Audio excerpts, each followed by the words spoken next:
Hello, I'm Eric Snodgrass, and thank you for watching today's midday weather outlook for the southern region brought to you by Nutrien Ag Solutions. We're going to start first by looking at the last 3 days of total accumulated precipitation through pretty early this morning. While we have had a pretty healthy flow coming out of the southwestern monsoon, bringing in some locally heavy rains, there are still a few pockets in here that we need to fill in that have been dry for the last, quite some time here in the desert southwest. One area the models have really struggled with have been the storms in parts of Texas. This has been an area that overall the model's been forecasting dry, yet we still get storms popping on the heat of the day. I'll show you those in just a few moments. And throughout the rest of the south and southeast, there have been some pockets of very, very heavy rainfall, but without a well-defined frontal boundary sagging through this area, it's been quite difficult to get more organized precipitation filling in a larger area. That is about to change, and it's going to change for two reasons. The first is going to be Tropical Storm Hannah, which we're going to talk about in just a few moments. Hannah has already, as you see here, been picked up by the radars out of Florida and along the Gulf Coast, bringing in some very heavy rainfall just there in the Gulf of Mexico. But the second thing is a frontal boundary midweek next week that's going to make its way all the way to the Gulf Coast. And as it does so, really increase precipitation chances, especially in parts of the southeast where we do have some pockets of drier weather that have emerged. Now here's a pretty amazing satellite animation from yesterday midday through sunset. Of course, you can see Hannah in the Gulf there churning its way toward Corpus Christi, and that seems to be the targeted area right now for this particular tropical cyclone. I'll show it to you in just a few moments. But before we talk about the monsoon, I want you to take a look at what happened across parts of Louisiana all the way to Georgia. There was this large kind of uniform outflow boundary, a frontal boundary almost, moving to the north, and you can see it pretty well defined right in through here. And along that, we saw some pretty big thunderstorms that put down quite a bit of precipitation. We did have storms in parts of Arkansas and Tennessee as well, and also North Carolina getting quite a bit of thunderstorm activity out of this too with the heat of the day yesterday. The southwestern monsoon, you can almost see it curling around here, which is its kind of telltale sign of its health. And those storms that were in parts of Texas, again, very poorly forecast by the models. It's a very tricky regime to try to pick out and understand. Now, early this morning, as the sun was rising on Hannah, I did grab this snapshot here. As I was preparing this, you were already seeing in the early morning hours of the day several of what we call hot towers. These are these stronger thunderstorms, convective bursts upward, where we are pushing the top of the storm over the top of the anvil shield that sits on top of these tropical systems. So this is telling me that early this morning there's, Hannah's pretty healthy. And what's going to happen is with the slower movement here toward the coast, it's going to have a better chance to continue to strengthen. Now, right now, we already have tropical storm warnings out that stretch just south of Houston all the way down to the Mexico-Texas border. And as we notice here, their National Hurricane Center, through their 7 a.m. update today, has this forecast to remain as a tropical storm, which means its maximum wind speeds will be remaining below the critical number of 74 miles an hour. That would be the trigger, the threshold to get up to hurricane status. Now, still, those wind speeds are quite strong. But what's interesting is the track. Notice how it's going to cut through southern Texas and then move down toward Mexico. You know, a lot of times when we see systems coming into Texas, they tend to curl to the north. That's a very common path for hurricanes, given that both the curvature of the earth and the westerlies tend to pull that north with, like I said, the curvature affecting the Coriolis effect, and then the westerlies pulling it in this direction. So we're not necessarily going to see that out of this one due to this dominant ridge that's sitting over parts of the Mid-South. I'll show you that in just a few moments. So when I look over the next week at total accumulated precipitation, this is from the National Weather Service, and we're kind of zoomed in here on our southern region. What we notice here is that as you get into southern Texas, the rainfall chances, of course, increase dramatically with Hannah, but we see here possibly 6 to 10 inches of rain, maybe some locally heavier amounts down in southern Texas. What will be interesting to watch will be the northern edge, how far to the north we are able to get this precipitation, because you can see a pretty hard cutoff right here as you get into this section of Texas. Meanwhile, we will be seeing quite a bit of scattered thunderstorm activity in the southeast over the coming days, and you're going to see this front that sags through this area, bringing those increased precipitation chances. And I'll show you this in a few moments, but right now there is a wide open stream of moisture coming right through parts of Louisiana and Arkansas that's really cranking up those dew point temperatures. And I do believe we will still likely see scattered storms forming inside of this drier pocket that you see here in Texas. We do have another tropical system to be discussing, and it is Tropical Storm Gonzalo. The National Hurricane Center is still forecasting Gonzalo to reach weak hurricane status before hitting the Lesser Antilles. And again, those are these islands right in through here. The Greater Antilles are back in this area. So as it goes into the Caribbean, normally this time of year the Caribbean is not a very conducive region to development. It's actually quite hostile when you think about the wind shear and how fast the trade winds become.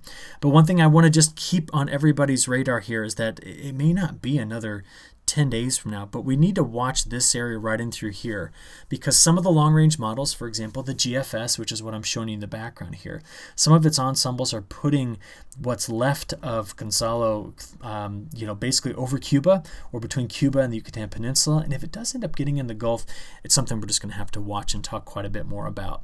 At this point, I just want you to be watching it with me. This is nothing to increase hype or get you worried. It's just something we have to keep a close eye on this time of year. Okay, I told you those dew points were high. This is midday dew point temperatures, and we can see here that they are going to be well above 70 degrees Fahrenheit, stretching from eastern Texas clear into parts of southern Manitoba. And the extreme humidity that's going to go through there is really going to crank up the heat index values today and the temperatures. About the only thing that's going to be a bit of a saving grace down here in the southern part of the United States would be some cloud cover, keeping the sun away from really beating down and warming up those temperatures. Now, to understand where this pattern's going, I want you to watch this animation of jet stream level winds. So what's color-coded here is the speed of the wind, and you can identify the troughs and ridges, the ridges being anywhere where the lines kind of bulge to the north and the troughs where they dip to the south. So one of the things that's helping to steer Hannah toward southern Texas is this large ridge that's anchored right here over parts of Oklahoma. So underneath it, the steering currents just generally are pushing it in that direction rather than allowing it to turn into that high pressure cell. So we're going to watch where that high goes and how it's going to change into next week. So let's go ahead and click play on this and see how things evolve. You'll see that over the weekend, that high pressure cell expands. See it? It now expands from basically the Texas Panhandle clear up to parts of Iowa. So cutting right in through here is where we're going to have our highest atmospheric pressure. But there's a trough that's sweeping through by the time we get into Saturday night and Sunday right here into this part of the Canadian prairies, the north central United States. And what's critical about that is where that trough ends up going by the time we get into early next week. You see, we've lost that big ridge. It's now weakened and slid over toward the south and west. And I'm starting to see two things I want to watch carefully. One is the depth of this trough and the front that will be just to the south of it. Two, look at the jet stream winds now coming into California. You see, as we watch those jet stream winds evolve, this is the first time in a while I've seen faster than normal wind speeds down here this far south. You see, the jet stream has been hanging out way up here in Canada for some time, such that by next Thursday, getting into Friday, there's a piece of the jet stream sitting here. Now remember, the only reason why the jet stream exists is due to temperature gradients. That's a change in temperature over some horizontal distance near the surface. So that tells me there must be some sort of frontal boundary parked in this area to allow these wind speeds to increase. And again, you can see them a little bit better if I just back up a little bit there. So if that's the case, and we've actually moved this piece of the jet stream farther to the south, that's really going to impact, one, our precipitation pattern, and two, definitely our temperature pattern. Let's talk precipitation first. This is Friday morning. Let's go ahead and get this playing. We'll come back and see what our European model is calling for. Friday afternoon and evening, we're going to be just slowly watching Hannah hopefully, stay below hurricane strength, but it seems to be strengthening a little bit here in the overnight hours on Friday, moving toward this part of Texas. Again, you see around the high pressure cell sitting here, scattered storms in parts of the Mid-South getting to the Mid-Atlantic, and also where that high humidity air is, will easily be able to break out thunderstorms in this region. You can also see the monsoon going. Getting into Saturday morning. This is now Saturday afternoon. That could be the time when we see Hannah make landfall here. Again, it'll be up in the air as to whether or not this achieves a weak hurricane status, but we'll keep an eye on it. But you'll notice as I get into Saturday evening, once again, we're going to see storms pop in this area. Now, here comes the front I want you to be watching very carefully. So this is now getting into Sunday morning, afternoon, and evening. Once again, popping on the heat of the day, but see the frontal boundary by Sunday evening? Here we go. This is now Monday morning, Monday afternoon and evening, and you see it sagging farther to the south here, so just hit or miss storms out ahead of it. But once we get into Tuesday morning, Tuesday afternoon and evening, the model's been pretty consistent with bringing that frontal boundary farther to the south.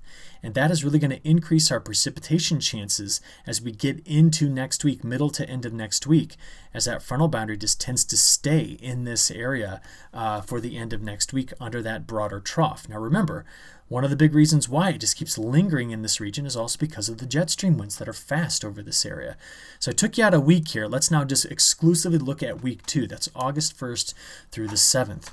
You see, I showed you the European model, so you can see the consistency with the wetter pattern into week 2.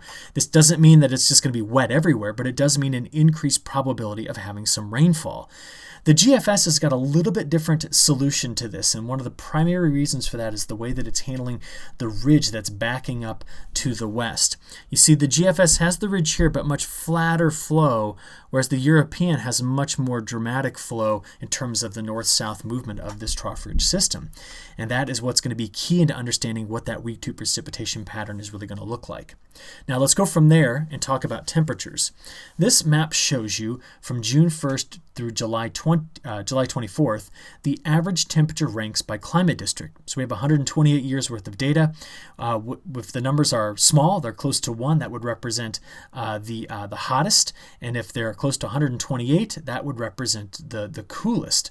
So what we clearly see here is that over in Texas, New Mexico, Arizona, that part of our southern region, it's been quite warm. But where I've been showing you those deficits in heat units, we can also see that we're behind here when compared to average in terms of our heat. And many across the southeast, I'm sure, are quite happy about this. If we could just fill in those holes with rain, we would really set up for a great crop here. Well, thinking about that, let's take a look at temperatures today. So we're going to go back to my old maps here. I finally got my server restored. I'm building the rest of it this weekend, so we'll get back to what we're used to seeing. This is maximum temperatures today.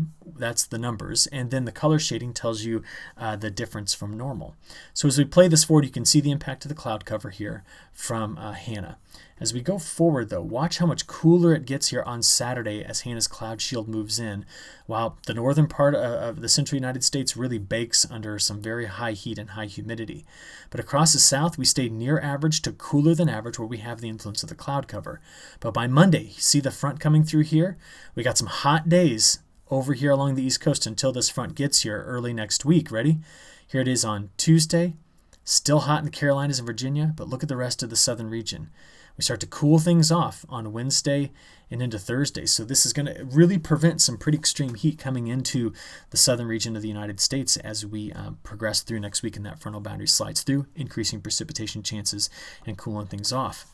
The longer range models want to keep that as the pattern. With the ridge building west, that's where the heat's going to be. See it? And it's going to be near average to slight cooler bias into this area with increased cloud cover, and as you saw in the models, wetter conditions here. So we're going to watch this very carefully. Now this isn't cold, we're still going to get up close to 90 or even into the low 90s, but remember this time of year it's easy for us to hit mid 90s across our southern region. So we're talking about just a little bit cooler than our climatological normals. The last thing I want to finish up, this was just released last night. I've got 4 maps here. The maps on the top show precipitation anomalies. The ones on the bottom are temperature. The time periods, we have August 7 through the 14th. So that'd be week 3 here and here. And you can clearly see that the models are backing off considerably on the temperatures in the midsection of the country while keeping the coasts warmer. They're also keeping the middle part of the country cloudy and wet, as you can see. And if you come over here to the right-hand side, this would be week 4, August 14th to the 21st. It's a very similar pattern painted by the European model, and it almost falls in line quite nicely with what the CFSV2 model was saying. Now, one last thing I'm going to be looking at, I want to be looking at over the weekend. The Band-Julian Oscillation is moving. Remember we've been talking about that for the last, 45 days? It is moving into the Indian Ocean. And why that is significant is that's going to change the behavior of this La Nina. It's going to change the energy and momentum transport out of the tropics and give us a much different look, I think, as we pull through the month of August into September. But I'll say this, with the movement of the MJO, this is going to be conducive to having more tropical systems form, which means we're going to have to watch the west coast of Africa carefully. So thank you for your attention this week. I hope you have a great weekend, and I'll talk to you again next week. Thanks.